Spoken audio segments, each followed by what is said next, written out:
penyakit kuning. Jadi kenapa kok kuning? Karena hepatitis itu karena menyerang hati. Jadi biasanya matanya kalau dilihat itu dia kuning, kulitnya bukan bahkan biasanya kekuning-kuningan, sehingga juga nanti pipisnya juga kayak teh kayak gitu itu.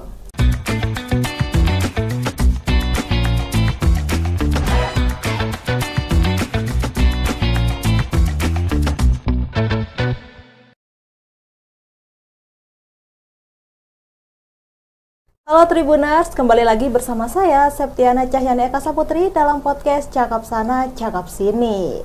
Pada episode kali ini, saya akan membahas tentang dunia kesehatan, yaitu kita akan membahas tema tentang mengenal hepatitis A, B, C, D, dan E. Ternyata ada 5 macam hepatitis Tribuners, dan perlu diketahui ya Tribuners, hepatitis ini adalah penyakit peradangan hati, kerusakan peradangan hati atau liver. Biasanya hepatitis ini disebabkan oleh infeksi virus, infeksi cacing, mengonsumsi alkohol berlebih, atau mengonsumsi obat-obatan tertentu. Nah, untuk Tribuners, untuk mengetahui informasi lebih lanjut tentang hepatitis ini seperti apa sih, atau mengenal lebih lanjut tentang macam-macam hepatitis A, B, C, D, dan E, ya, tentang gejalanya, apa itu hepatitis A, B, C, D, E, terus proses penyembuhannya bagaimana, itu kita di studio Tribun Jatim Network ini telah hadir dengan Ibu Dr. Kartika Fitarini. Beliau adalah dokter umum dari RSI Unisma Malang. Selamat pagi Ibu. Selamat pagi Mbak. Ya, sehat ya Bu ya? Alhamdulillah. Mbak gimana, sehat? Sehat, alhamdulillah Ibu. Ya, Ibu dengan Ibu Dokter Kartika. Ya, mungkin bisa disapa dulu Ibu Tribuners yang ada di rumah. Assalamualaikum, selamat pagi. Saya Dokter Kartika yang saat ini saya sebagai dokter umum di RSI Unisma. Perkenalkan, pada pagi hari ini saya ingin berbicara ya Mbak ya, tentang hepatitis A, B, C, dan D, dan E ya.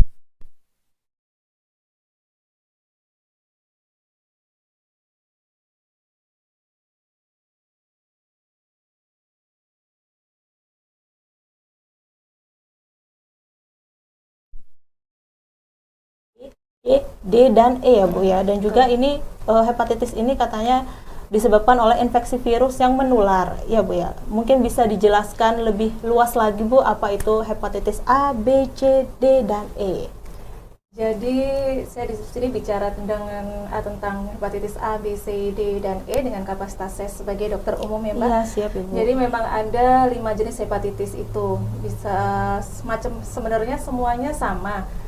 Merupakan penyakit peradangan pada hati, bisa disebabkan karena virus, terus misalkan dia bisa disebabkan karena fekal, oral, misalkan dia dari makanan, seperti itu. Semuanya bisa berakibat menyerangnya, pada intinya A, B, C, D, dan E itu adalah menyerangnya ke hati. Hati. Ya. Disebut juga liver itu ya Bu? Iya, liver itu hati. Jadi, jadi nanti kalau dia menyerang ke hepar, biasanya dia menyebabkan namanya menjadi hepatitis. Hepatitis seperti itu ya Bu ya. Dan juga ini kalau misalkan hepatitis A, B, C, dan E itu ya Bu ya. A, B, C, D, dan E. Ini katanya kalau yang disebabkan oleh infeksi virus itu bisa menular ya Bu ya. Betul. Ya. Jadi sebenarnya ada beberapa kriterianya ya. Jadi Ibu. ada hepatitis A, B, C, D, dan E. Semua itu menular karena dia dari virus tuh cirinya dia bisa menularkan ke orang lain. Tapi jenis penularannya yang biasanya yang berbeda-beda. Itu seperti apa Bu? Proses penularannya hepatitis itu? Kalau hepatitis A biasanya dia itu penularannya melalui makanan, terus kebersihan yang kurang. Minuman juga bisa Ibu?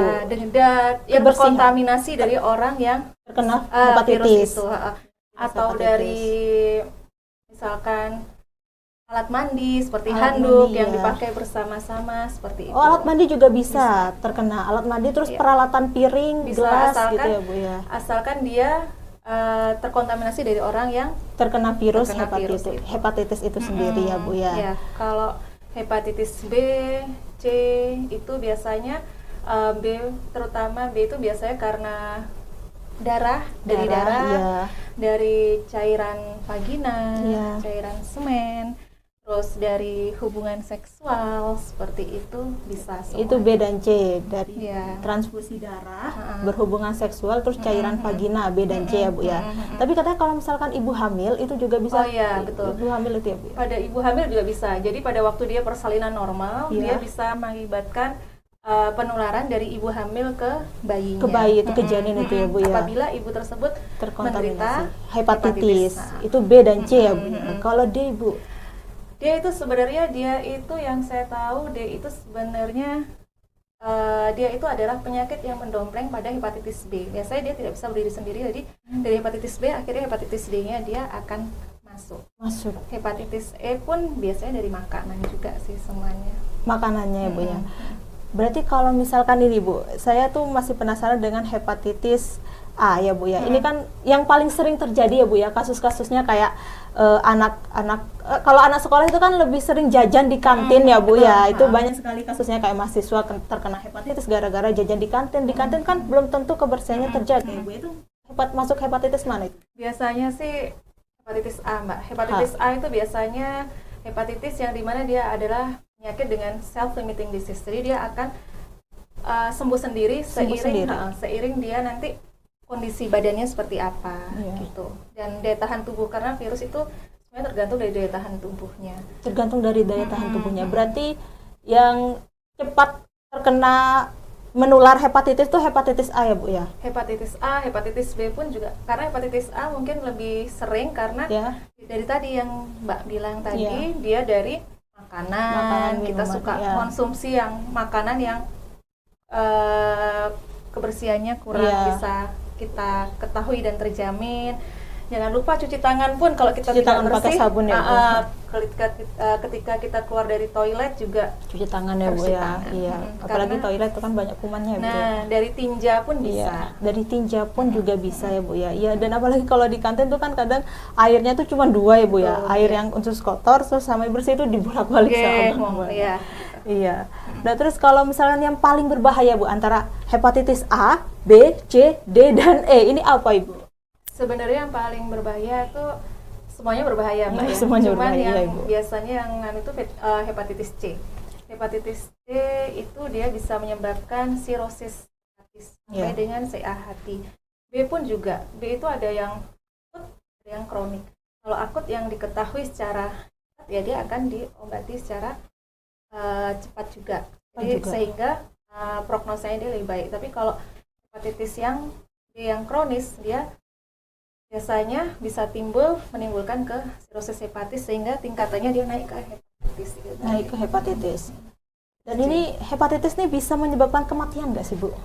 Bisa sih Mbak. Bisa. Bisa. Ya tadi itu kalau kita sudah ke sirosis hepatis, biasanya semakin susah untuk mengobatinya. Itu proses pengobatan hepatitis itu berapa lama sih Bu? Tergantung Mbak. Biasanya kalau kita kalau sudah dilihat dari jangkanya itu dilihat dari dia masuk ke hepatitis yang mana dulu. Biasanya kalau sudah virusnya dia virus hepatitis B yang sudah kronik, biasanya dia akan disembuhkan dengan obat-obat virus, tapi virusnya itu intinya itu kayak seperti ditidurkan.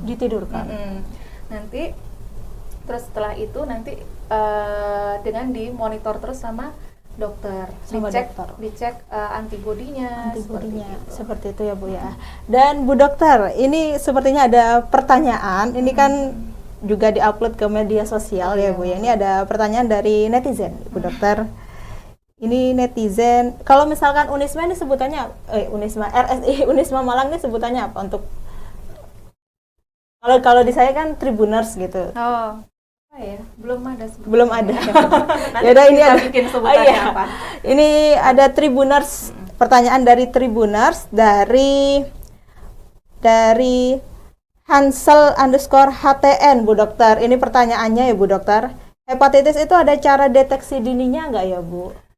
Hepatitis ya, deteksi dininya. Jadi hepatitis tuh gejala-gejalanya awal itu sebenarnya dia itu kayak mual, muntah, terus rasa nggak enak pada perut biasanya, terus juga dia kalau sudah mulai mengarah ya biasanya kuning, pipisnya juga seperti teh kayak gitu. Seperti teh.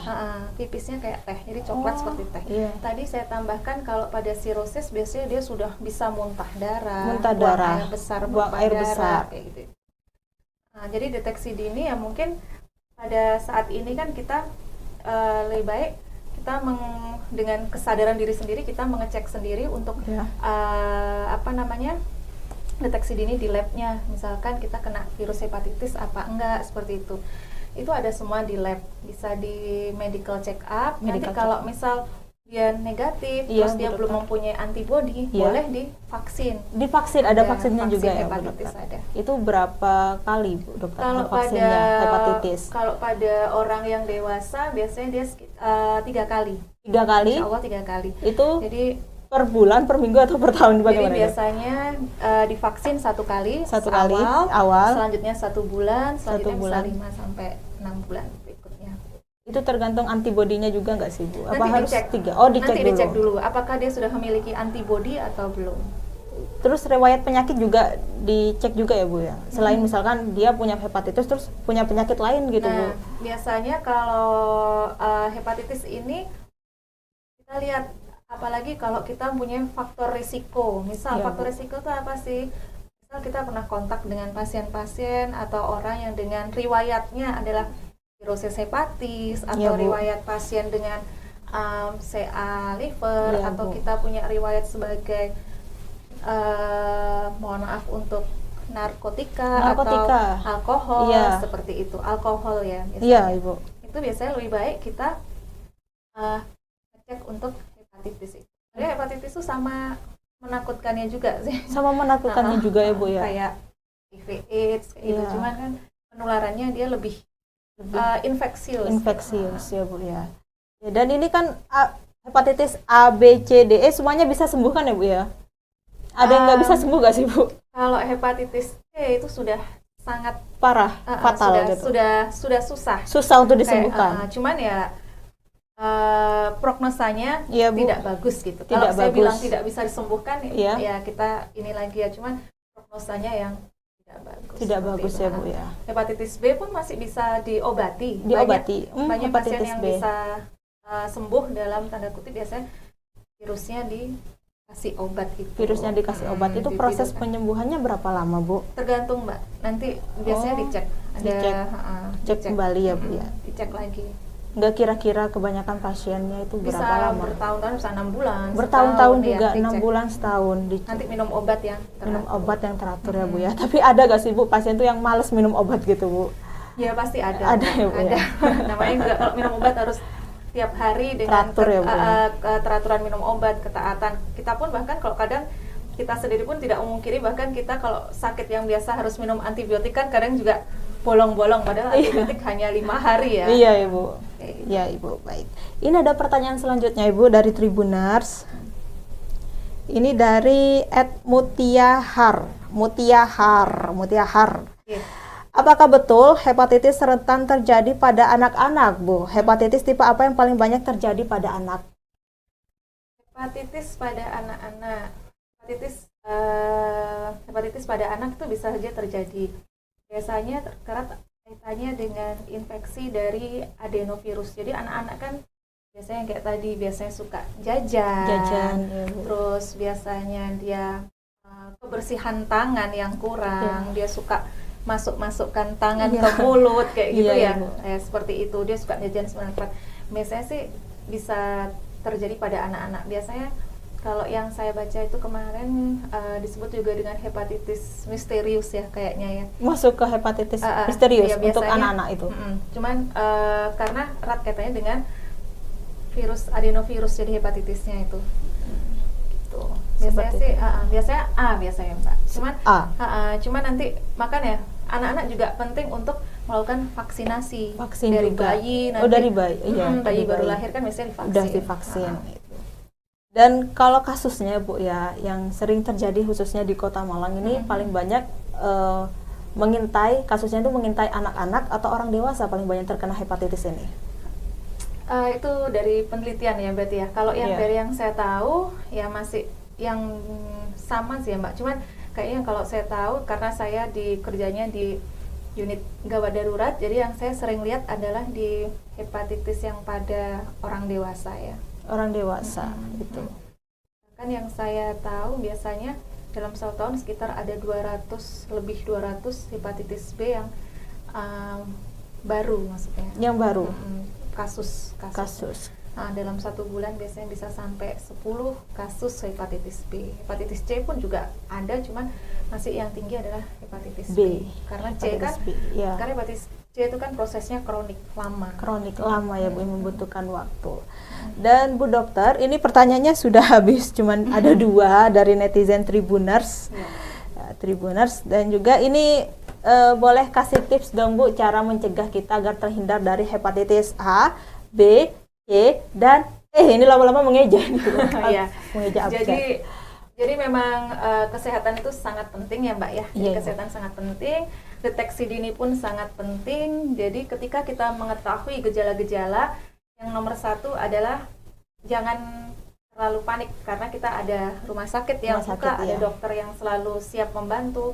Jadi kita langsung periksakan saja ke rumah sakit. Misalkan ada gejala seperti mual, muntah, nyeri perut di bagian kanan terutama, terus pipis saya seperti teh, Iya. gitu, itu biasanya lebih baik kita langsung segera ke rumah sakit. Untuk tips-tipsnya mungkin kita harus tadi Mbak cuci tangan, Berolahraga secara teratur mungkin ya Bu ya. betul, terus jaga kebersihan, Jaga terus kita kesehatan. juga Minum vitamin mungkin Bu? boleh, Iya, vitamin minum boleh. Nah, terus sama hindari yang segala sesuatu yang misal minum-minuman alkohol, Iya. seks bebas, Seks bebas ya, Bu, kayak ya. gitu bisa, karena kita juga nggak tahu dia menderita penyakit apa seperti itu. Iya. Tapi selain macam-macam hepatitis A, B, C, dan E, itu ada lagi ya Bu ya hepatitis macam-macamnya? Apa hanya A, B, C, dan E Untuk aja? sementara ini yang saya tahu A sampai E gitu. A sampai E saja ya Bu ya. Oke, baik Ibu. Tapi ini saya tanya lagi ya Bu, ini juga penyebabnya penyakit kuning ya Bu ya hepatitis ini? Kalau orang dulu biasanya bilangnya kuning, Oh, penyakit kuning. Oh, kalau sekarang ini hepatitis ya Bu ya. Oh, berarti beda. Betul. Oke Ibu. Penyakit kuning. Jadi kenapa kok kuning? Karena hepatitis itu karena menyerang hati. Jadi biasanya matanya kalau dilihat itu dia kuning, kulitnya Iya. bukan, bahkan biasanya kekuning-kuningan, Iya. sehingga juga nanti pipisnya juga kayak teh kayak gitu itu. Seperti itu ya Bu ya. Ya, baik. Ya.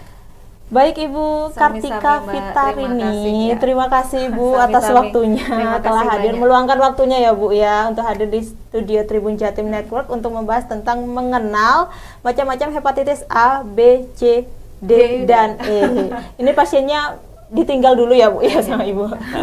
Iya, khusus untuk Tribun ya Bu ya, Tribun Jatim Network ya. Baik, terima kasih ya Bu ya atas waktu dan kesempatannya.